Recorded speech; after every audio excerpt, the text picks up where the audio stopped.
Alright, today's video will be making a World War III scenario.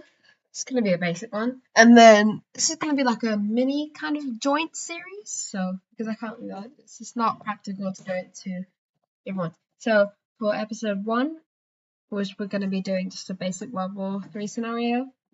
And then in the second video, the second and third video, part 3, the part 2 and 3.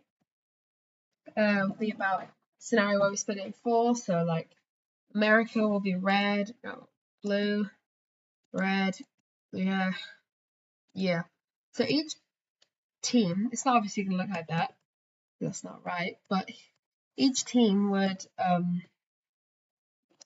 have its equal amount of allies and equal everything, which would be quite an interesting scenario. And it's not going to be realistic at all because how likely is it that India is allies with, like, Russia's allies with, I don't know, Russia's allied with Spain? That would never happen. They'd be allied with America. But yeah, that's what's going to happen in the part 2 and 3. Part 2 will just be about making that scenario, going through it deeply, and then in part 3 we'll actually do the war. Let's get into this one though. Alright. Okay, so first of all, there's only going to be 2 sides in this. It's pretty straightforward. But if you don't know, I'll just go through it anyway. Oh, no, I'm not doing that. So, okay, we'll just get the odd ones out of the way. So, who's going to be on Russia's team? Cuba, Haiti. This might not be exactly realistic, but I want Haiti. Alright, we're going to have Venezuela, I'm going to have Nicaragua. That's the main ones. So over here in Africa, we're going to have Somalia, Yemen, Eritrea, Western Sahara, Libya, Tanzania, South Africa. Then here, see where it goes a little bit. Okay.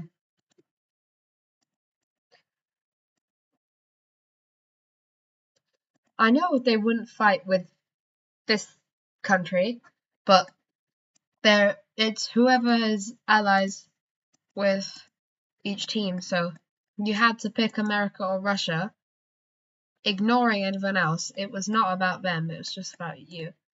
Who would you pick? Belarus, okay, Russia, yeah, me. Beep, beep, beep, beep. You.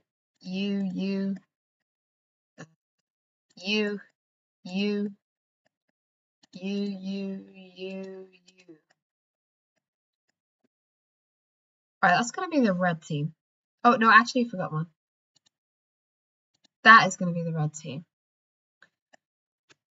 In the scenario, that would be the red team. I don't think there'll be anyone else. And then... And now the blue. Oh. There we go. That's gonna be the blue team. But obviously, I'm not gonna just be that kind to the blue team. I have to give some. So who wouldn't join?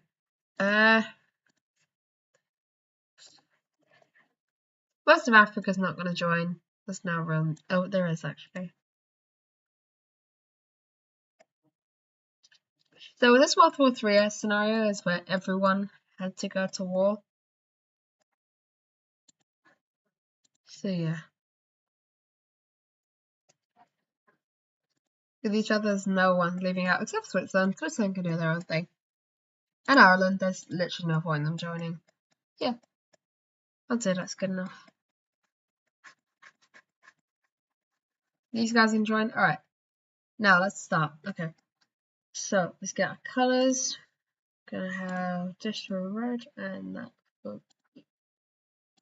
To go with the colour order, we're going to start with the red team. So the red team not got much chance over here at all, but we'll give them a little bit of hope.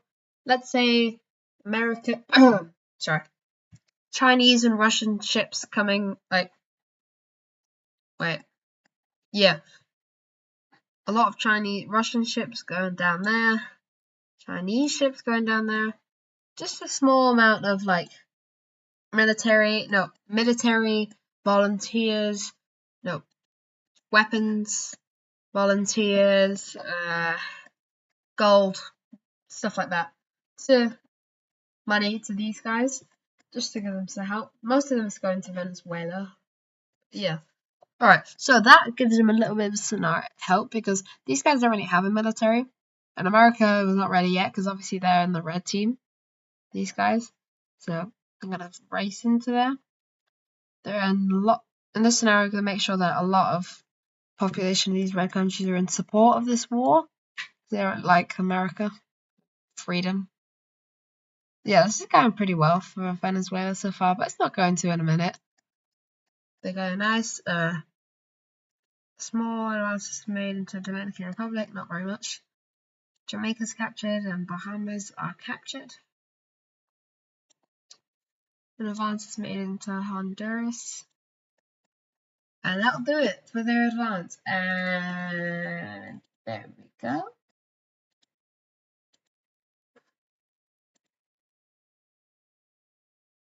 Alright, yep. That's everything that's going to happen. No more advances. Say goodbye, everybody. Alright. Venezuela starts getting absolutely squashed. Landing is made near Caracas. Venezuela surrenders. Nicaragua is just going to surrender. Cuba flees to the side of the island. Island de Juventud. That goes as well. Alright, we're done with that area. Western Sahara. We might like do that and that and that. Just Moroccan troops advance over the north. They just collapse. Mauritanian troops as well. Now over here, Libya, I don't know what would happen. I think they'd probably just go wherever is near their capital. These guys would send some volunteers in the south. Libya might go a tiny bit to Egypt, Algeria. But they get pushed back pretty quickly. Now the advance to Libya. They're nice and quick. Ethiopian troops would, as well as Somaliland rebels, pop up instantly. There was Puntland. Along with Ethiopian troops, this would go quite smoothly. Kenyan troops start to advance into it, and then Somalia collapses. Eritrea, the Ethiopian and Djibouti navy starts to swallow this area, while Saudi Arabia, who just does their own thing. Landings made in southern Yemen, and yeah, Eritrea collapses. Yemen survives. No, they don't. Alright, that's all done. Oh, no, Iran. Okay, so we say goodbye to these guys. Now over here it's a little bit different because the only really strong country is DR Congo. I think Tanzania would be able to hold out for a little bit until... Oh, and also South Africa. Tanzania would be able to hold out until like reinforcements from the Americas would arrive. Let's say they'd probably go into here a little bit. There'd be some like battles along the water, some cannons and guns. Uganda would get pushed into the south. Kenya would get a lot pushing. Battle of Nairobi. I think Nairobi's like there. They lose a little bit of the city, but they'd be able to hold down. Oh, why is Tanzania not covered in? Okay. They push into here. Just a slow advance in every territory. Alright. Now back to Libya, actually.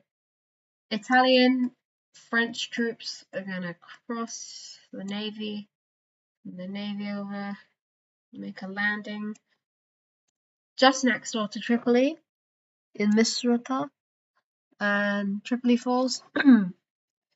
Just in case Libya doesn't surrender, which they haven't yet, Greek and Italian troops will land over here and over here. Just like maybe 50,000 troops. 30 over there, 20 over there. They capture the main city there, Libya surrenders. Okay, nice and smooth. Perfect. Okay. Well, just to be easy, they're gonna like, yeah.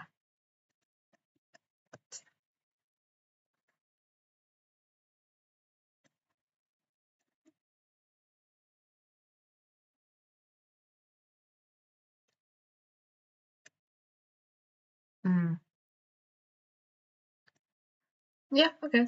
They'll be pink. And by the way, I'm not saying as to which side would get either part. This is just Levant. They're not gonna be fighting anyone. Levant will just not do anything. Actually, I have an even better idea than that. Because someone will still get offended. So I'm gonna just, yeah, they're not in the war. Okay. Swiftly move on. Alright. Now, over here. So, Syrian Iraqi troops. Oh, no. Yeah, Syrian Iraqi troops push into north and these areas over here. Their advance is slowed though, as their military is already. And Syrian troops, after defeating all these rebels, will encircle Amman. It's not very good. Amman falls. Jordan collapses and surrenders, which allows troops going. Iraqi troops into northern Kuwait. Capture Kuwait, and now a massive advance here with Russian, Armenian, and Iranian troops into this area. Saudi can't cope with it. But then there's a massive naval battle along here. And this is different from some of the previous videos I've done, by the way. They capture this little tiny island. Don't know why it's there. Yeah. A little small naval landing is made.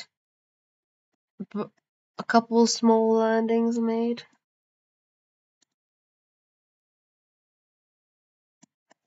Just understand the Iranian coast. Now we go over here. So, Indian troops enter into southern Pakistan. They actually capture Lahore. Pakistan was not ready for this. India has had troops. We're going to imagine after recent tensions. India immediately mobilized its entire military, sent it on along their borders, and they were waiting for them to get drafted in, both sides. But Pakistan's not going to lose everything. They will make a little small advance into that. Not very big. Else if it gets kicked out. Islamabad's like there. So the Battle of Islamabad's happening. The Indus goes like that. So Indus is okay. Karachi's safe. Okay. Alright, now Syrian troops are actually doing quite well after because they've organized. They capture this little small panhandle peninsula thing of Turkey and with the exclave. Russian troops push along into here, but there are some Dagestani rebels that does kind of. But anyway, they disappear for some weird reason. Actually, they encircle and capture Azerbaijan along with some what's it called? Volunteers from the Central Asian countries as well. They're always there to help out. Now, South Ossetia breaks away. Oh no. Abkhazia breaks away. Russian troops just enter into those. Georgia's kind of going to collapse here. Turkey has to hold a major defensive front. Kurdistani rebels pop up and they join the red team, and because they're promised to get land up Turkey, which is not good at all. Turkey has to hold a defensive front, decides to just lose it. Trabzon there, they don't want to lose Trabzon, it's quite important. Now Serbia. First of all, Serbia's going to do that. Montenegro, a little bit. They're going to get Republika Srpska. Get Bosnia, Croatia. Because they've obviously got Russian equipment and volunteers in there. Yugoslavia forms, but then it doesn't. Kosovo rebels. Troops enter in. Hungarian, Croatian, and Romanian troops enter into Vojvodina. Bosnian troops over here, Italian troops doing that, Greek going up here, some Greek are going up here. All of Central Europe is basically going to send troops to Serbia. Serbia collapses. And now they send it over here. They capture. Actually, the Russians capture the Smoky Gap. No, they don't. Okay. Leningrad dies. I know it's got 300,000 troops there, but. Bounces made into Belarus. And a coup d'etat occurs in Belarus very quickly. And that happens. Russia does not like this at all. And. Actually. Belarus switches sides, which is a very odd thing, but they do that. But anyway, Russian troops enter into here again. The coup mainly was funded by, give me 1 second. Would it be over here? Nah. Why would it be this guy? He looks chill. I'm thinking about freedom. Yeah. Okay. Alright, anyway, go back to the war. Now, obviously, because we're going to continue with their advance, Russian troops are going to have all this area. Gonna have naval presence over here. Sea of Azov is all Russian. Russian Navy is just gonna swarm over here. Turkish Navy has to protect it.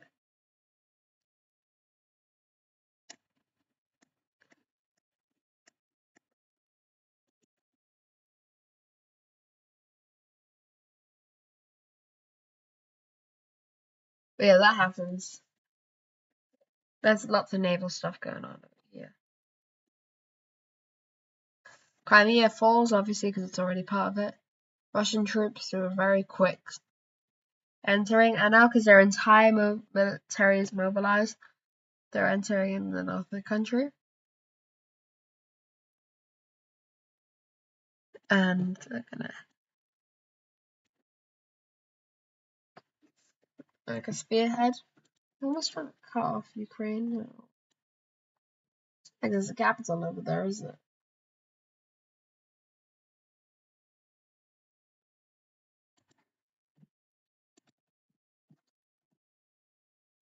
Yeah, they keep going. Spearhead slows down. Kiev's like there. The Dnieper River. Or maybe it's a bit more. Yeah, somewhere it goes along there. Let's just have a look. I have a map. I was right the second time. It goes along there. Yeah. Okay.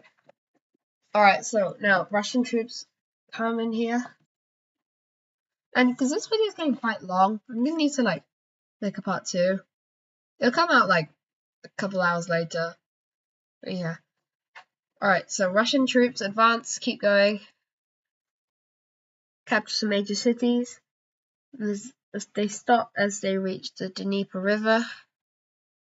So obviously stopping them over here. Oh no. And a Russian Ukrainian counterattack sees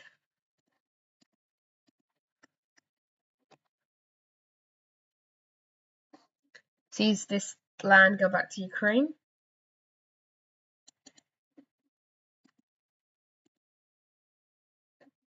It's good for them. Not good for Russia, but good for them. Okay, now they do that. It's pretty good.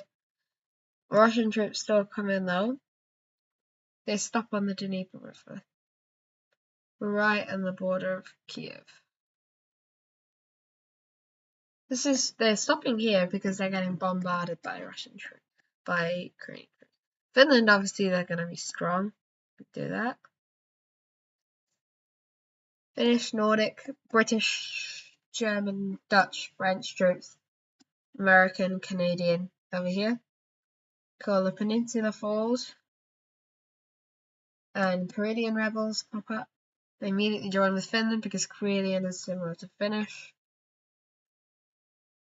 not looking good for Russia. They managed to hold a little stalemate here as the border gets quite small. But St. Petersburg is there, so they really don't want to lose any more land. But okay, final event of this video is yeah, somewhere over here. Indian and Nepali troops enter. Indian troops captured loads of this area. And then Xinjiang pops up. It's right to the border. It's a pretty big rebellion, but yeah. And now the Chinese Civil War has actually begun. Tibet starts to pop up. It's really good for the Allies team because this means like, Tibet just immediately pops up. Xinjiang as well. They connect with India. Mongolia is only here just because they were kind of forced to. The others is a supply line. I don't think Mongolia might stay. Like Mongolia switches sides immediately. Just I don't know. Anyway, that's it for part 1. We're gonna come back very soon and you'll get this video part 2 like a little bit later. Alright, see you later. Bye.